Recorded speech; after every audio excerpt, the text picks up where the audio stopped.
So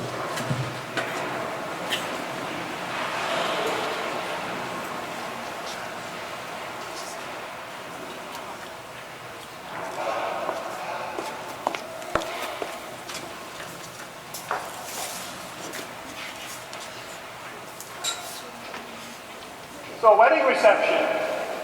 Who doesn't want to go to a wedding reception? And that's what the kingdom of heaven is about, is like, Jesus said, remind me. And we don't usually make excuses not to go to a wedding reception. If anything, we make excuses so that we can go. So why don't we? I don't know, maybe it requires too much effort, maybe it's not real enough for us. But certainly the tendency is, maybe in our culture more than others, maybe. But to go about our business, we have more important things to do. We have our business. Exactly. And who knows what else? We just can't devote the time and the effort and the mental energy and the physical energy to what? Well, the kingdom of God. Okay. I think, though, there's another reason. And this fault's on us here. Fault's on us preachers and teachers throughout history. That we don't make the banquet inviting enough, maybe. Maybe that's part of it. I mean, the way we present the kingdom of God or the meeting God, it's more like going to a courtroom. Imagine getting an invitation in the mail. Come to the courthouse. Get sued. I think we'd make excuses to try and get out of that. That's sometimes the way it's presented to us. Or even the Eucharist, which obviously is the foretaste of participation in the kingdom of God and the wedding banquet. All you ever hear now is come to the holy sacrifice of the Mass. That's not wrong, but how inviting is that? They don't even explain what you're talking about. Jesus, in any case, presented it as a wedding feast. So part of it is that we're not really giving a strong enough sense in the way we present it that this is really wonderful. This really is a feast that nourishes us and fills all the desires of our heart and delights us. That is what the kingdom of God tastes like, as the psalm says, taste, see that the Lord is good. And the readings, the ones we have today, the psalm, the first reading, they make clear that, the abundance, the overflowing quality of this wonderful banquet, this feast that we're invited to. Juicy, rich food, pure choice wines, as the reading from Isaiah says. I have to admit I can never resist reciting the Hebrew for those phrases, where it says, Shemanim Mamukayim, Shemarim Mizukakim. It's a nice alliterative rhythm to it. Give us a sense of the beauty and the poetry and the delight of the banquet to which we're called. Or this wonderful, perhaps most famous psalm of all, Psalm 23 that we have, where it says towards the end, you spread a table before me, and you anoint my head with oil, and my cup overflows. It doesn't just fill our cup, our sore hearts. Our hearts overflow with the divine life poured into it. This kingdom of the wedding banquet, the wedding feast, where the Lord is himself the nourishment, as well as the bridegroom and the waiter and everybody else. Not the guest.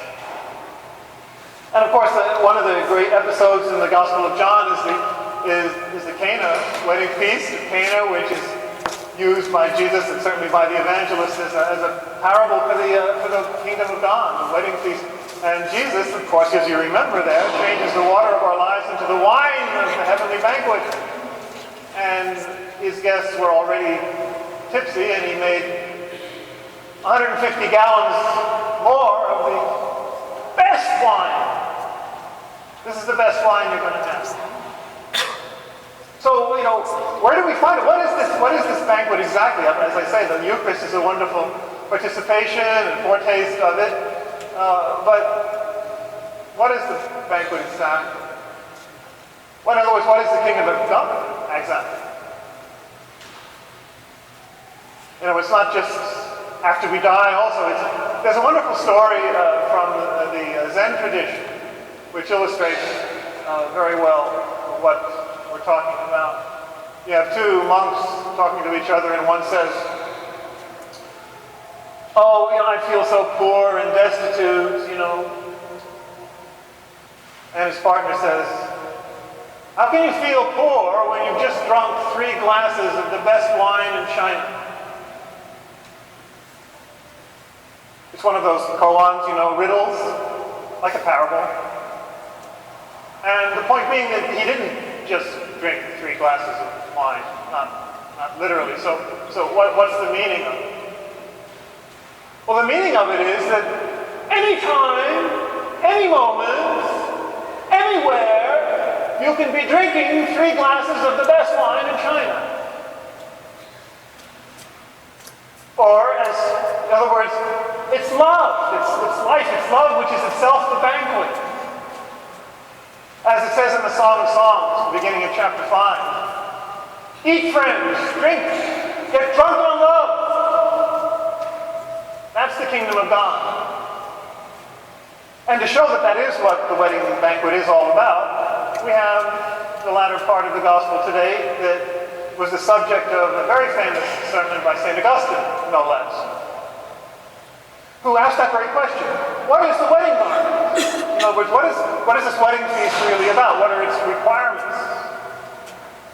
And he goes one by one through what some people might think the wedding garment is, rejecting them one by one. So he says, is the wedding garment baptism? That we belong to the right group and we go through the right sacraments? Is that it? And he says, no, it's not the wedding garment. Is it going to church?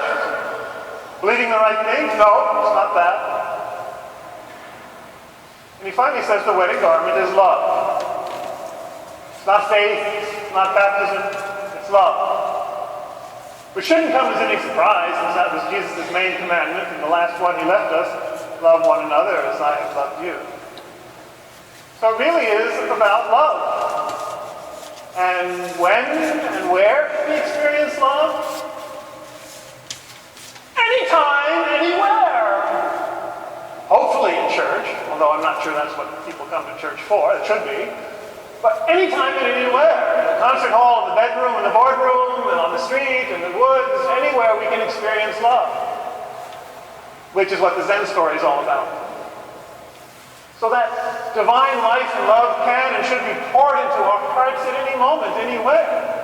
The Eucharist is a participation and a reminder that that's what our lives are about. Once we actually go out the doors, it should continue. And this superabundance of love is what's right there for us. We should be drunk on love, which is exactly what the Song of Songs says. Be drunk on love, intoxicated. That was the subject of my very first sermon when I was ordained as a Carthusian. It was Corpus Christi, Feast of the Body and Blood of Christ. And it says, I said, get drunk on love. On the blood of Christ, even if you will. That's why it's wine. That's why it's under the appearance of wine, to remind us that we should be intoxicated with Christ's love. And lest I seem to be going too far, remember one of the most famous prayers in our Christian tradition that St. Ignatius of Loyola made famous, the Anima Christi, the soul of Christ, has as one of its lines, Sanguis Christi inebria me, blood of Christ, inebriate me. We should get drunk on Christ's love, drunk on love. And that's what life is for. Life is for getting drunk. Be careful how you interpret that. But, I was talking with some people in AA, and, we agreed that, people who have had trouble, have had substance abuse, the basic instinct is correct. We are called to get high. We are called to get drunk. We are called to be intoxicated. But with love. Not running away from love, which sometimes causes addiction. But the point is that instinct that we have deep in our hearts, to become ecstatic, to go out of ourselves, is what love is. That's the ancient definition of love that St. Thomas quotes. Amor extastum facit. Love makes us ecstatic. Love makes us go out of ourselves, in the deepest possible way. And that's what we're called to. Every moment we should be going out of ourselves, becoming ecstatic, standing outside of ourselves is what it means, in an ecstasy of love, an intoxication of love. What does that feel like? Well, again, I also love to quote the famous hymn from St. Ambrose, contemporary of Augustine, a hymn that we used every single morning in choir when we sang in the monastery. And one of the verses is, "Let Christ be our food, faith our drink, and let us become intoxicated with the sober drunkenness of the Spirit." Sober ebrietas, famous phrase. Sober drunkenness of the Spirit. Very paradoxical and very profound. It is an intoxication, because we're put out of our minds. We're not in our right mind anymore when we're in love. Our hearts are burst open. But it's sober, It's more, we become more deeply aware, more conscious, more alert, more connected, not less.